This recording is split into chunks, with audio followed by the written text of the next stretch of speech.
Hey y'all! Hello! Welcome back to my channel. My name is Catherine Young and I'm a professional creative, and today we have a guest, a special guest. Hey, introduce yourself. Hi, I'm Melissa. I run a children's character entertainment company, so I guess I'm creative too. Yes! So she does so many things that I never even would have thought of that she does. So I'm really excited for everybody to hear this because I think a lot of people don't realize even some of these creative careers exist. Yeah. I didn't. Yeah. Now I do it. Yeah. So, did you know you would do this? It sounds like not. Yeah, no, I had no idea. I didn't know this was a thing that could be done. So children's character entertainment, what we do is we'll wear costumes, say maybe a princess or a hero or a mermaid, all that kind of thing, and my company does a lot of library, daycare, school story times or interactive performances like hero training, meet and greets, just taking photos with people. So that's what we do, and I did not know that was going to be what I was going to be doing. So wow. Yeah. So I did not know I was going to be a graphic designer either. I actually did not know graphic design, like what it was when I went to college, which is, I think, hilarious. I was going to college for illustration, and we had a family emergency, so I had to switch colleges, going back home closer, switch schools. Illustration wasn't offered there. It's 2 days before enrollment, and I'm talking to this professor, and he's getting ever more frustrated with me and is like, no, you're going into graphic design. He walks over to a shelf by his desk, picks up a tricks box and says, a graphic designer can make this. And I said, okay, I'll do graphic design. Wow. To this day, I still have not made a cereal box. So apparently. Goals. Yeah. Yeah, I went to school for music education and French horn performance, so you never know where you're going to wind up. You never know. You never know. So let's talk about creative process. And, how do you start a new event? What does that look like? So we do a lot of different types of events, but say it's a new story time. First you have to pick what story you want to tell, what characters are going to be in it. Make sure you have all the appropriate costuming and wigs and whatnot for those characters, people who can play those characters. And then I will take the story and I will write it out into a script so that my cast can study it and know what we're going to be doing, so that my narrators know what story they're telling, knowing all the interactive points and whatnot that we're going to do with kids. And then we have to make sure we have all the appropriate props and things that help us tell the story. And sometimes we create those ourselves, and sometimes we have to obtain them. So wow. Yeah. Wow. Then I usually will do a test run of the story and make sure everything's flowing smoothly with it, and then off we go, new story time. So there's way more moving pieces than I thought, and it sounds like you really, with writing the story, like direct the entire interaction of the event, even if you're not there. Yeah, it's it's an interactive performance, kind of interactive theater. You never know what's going to happen because kids are involved, but that's really part of the charm of the performances. And yeah, I think we spread some smiles and share some fun stories. So for my creative process, usually it more looks like somebody coming to me and saying, I want this, or I want to promote this event, or I need a flyer for this.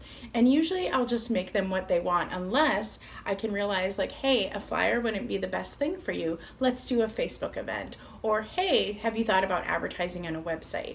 So my creative suggestions can come in throughout the process of what things need to be changed, but usually it's more the client telling me what to do versus me directing all the pieces. So yeah, my creative process looks way different than hers. It's very much just me and the client back and forth, where she's managing the whole experience of people at the events, plus the client, plus her performers, plus the creative to costume them and the story they're telling.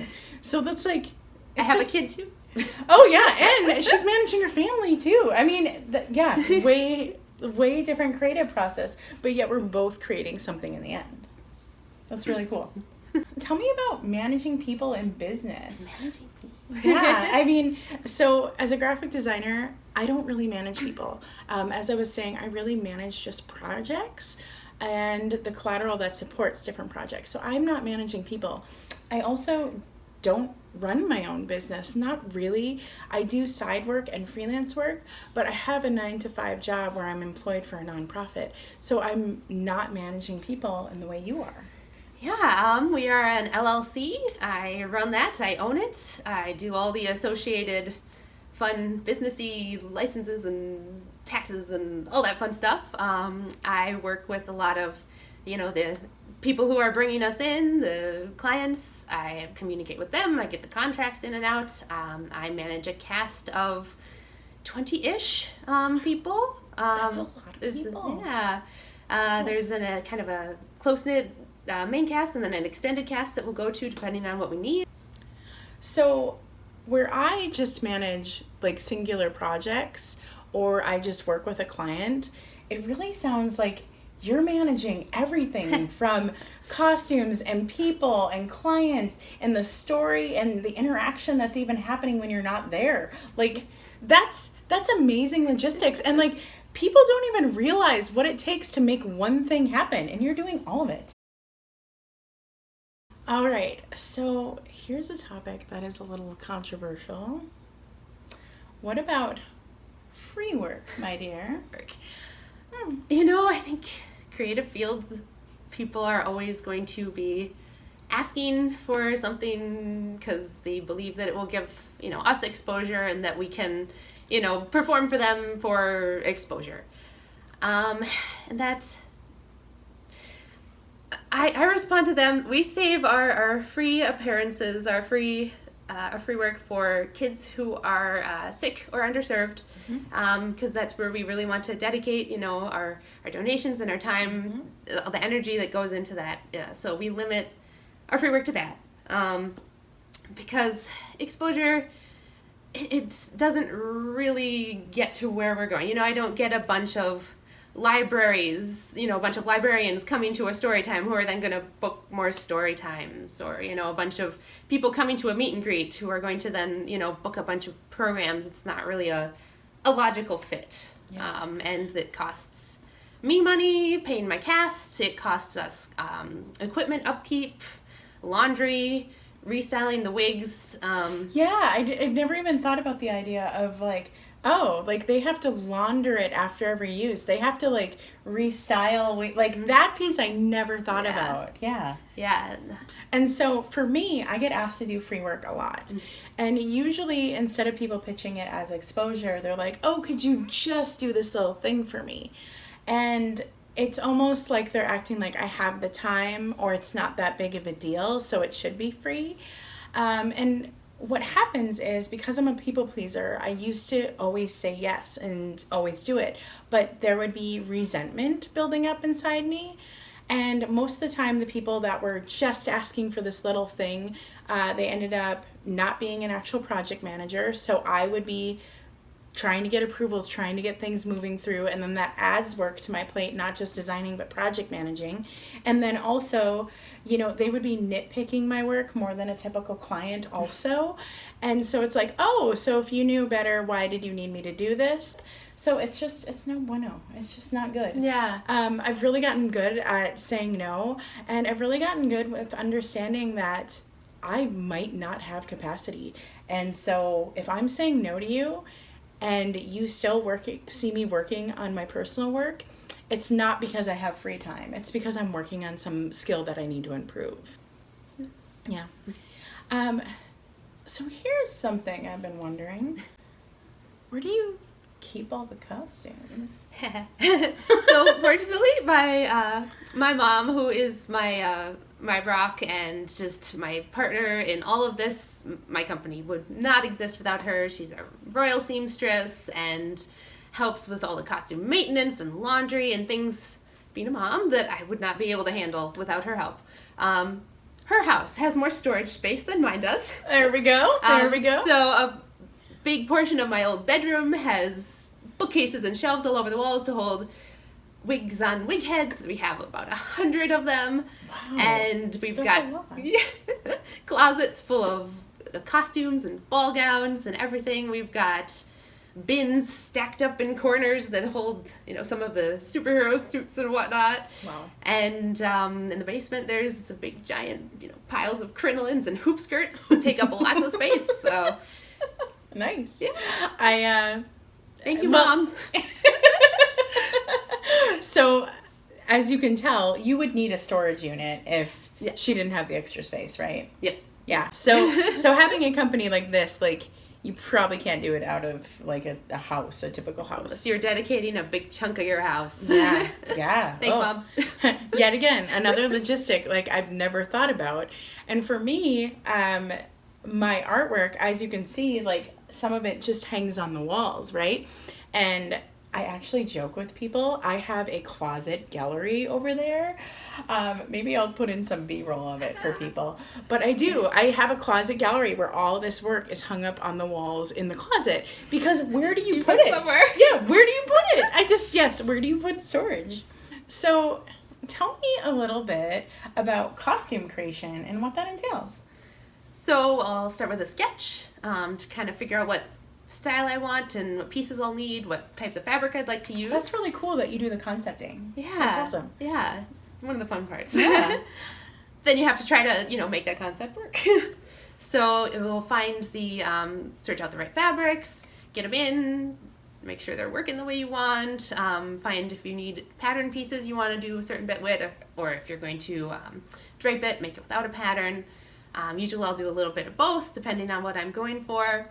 And then, there's the process of sewing and cutting it out and putting it all together, putting in, detail work, say maybe some hand embroidery or some Swarovski crystals to, really make sure that royal look is as royal as you want it to be for when kids meet their favorite princesses. Wow, that's so awesome that you take a sketch all the way to life. I mean, think about all the creative processes she uses in that, from drawing and concepting all the way to like knowledge of different type of fabrics and how to do the processes. Think about that. That's huge. That is a huge ton of skill sets. Thank you. It's fun. I like it. Yeah, but I mean, that's not just something that you like can do overnight. Like that takes years and years of skill to learn how to do. It took some practice. Mom taught me, and then we've both been learning a lot as we go along and add more characters. So yeah, and I think about my creative process. A lot of times, what I am doing is dictated by the purpose. So if somebody wants to advertise something, I initially go with, what do we want to say? So a lot of my layouts really are dictated by vibrancy, engagement, and just trying to communicate the most straightforward of what somebody wants to say. But I don't necessarily sit down and sketch what an ad looks like, but you know what I mean? Like you are in all these different processes, and it's a very much a by hand creative process. And I think nowadays, with everybody being so digital and everything being so digital, like it's really cool to hear like, oh, you sketch it out and then you create like what it's going to look like, and you piece together patterns, and some of it you drape without a pattern. And I mean, that's, it's really cool to hear that is all being done by hand. That's awesome. So what is the greatest part of your job? The greatest part is just being able to spread smiles, seeing the smiles on kids when they meet their favorite characters, hearing the gasp as a character walks into a room, seeing the smiles on the parents when they see their kids having such a good time. Some of the really, really long hugs are really magical. Aww. And I think the greatest part of my job is, well, not only being creative every day, but getting to help things I care about. So the fact that I know, like the flyer I did, the ads I did, the events that I set up on the web, got people to a great event and they had a great time, like, it feels like I was personally involved in making that event happen, because it's like, if people didn't know about it, they wouldn't get there. So I think that's the greatest part of my job, is just making sure that things I care about get supported. Cool. Yeah. Okay, so we're going to do rapid fire, okay? Okay. All right. Cats or dogs? Cats. Cats. Oh, well, those are the same. Rapid fire, coffee or tea? Tea. Coffee. All right. Rapid fire, singing or dancing? I have a music degree, so singing. I would say singing too. I would say singing too. Fiction or nonfiction? I live in a world of fiction. I love nonfiction. So, anything else? Where can people find you online? We're at occasionswithcharacter.com, and we also have a Facebook and an Instagram. If people want to see our costume work or some of the magic that we're working to do for people. Yeah. And so, if you're in the Minneapolis Twin Cities area? Twin Cities area, we'll travel western Wisconsin, and some people truck us out across for performances across, All right. Minnesota and Wisconsin. Well, that's all we have today. So thank you so much, everybody, for watching. Give me a thumbs up if you found this content interesting. And if you want to hear from me again, give me a subscribe. And I'll talk to you later, guys. Bye. Hi. I mean, you're managing like all these people, all these moving parts. Yeah. My mom will say I've always been ringleading something, so I guess I'm still ringleading something.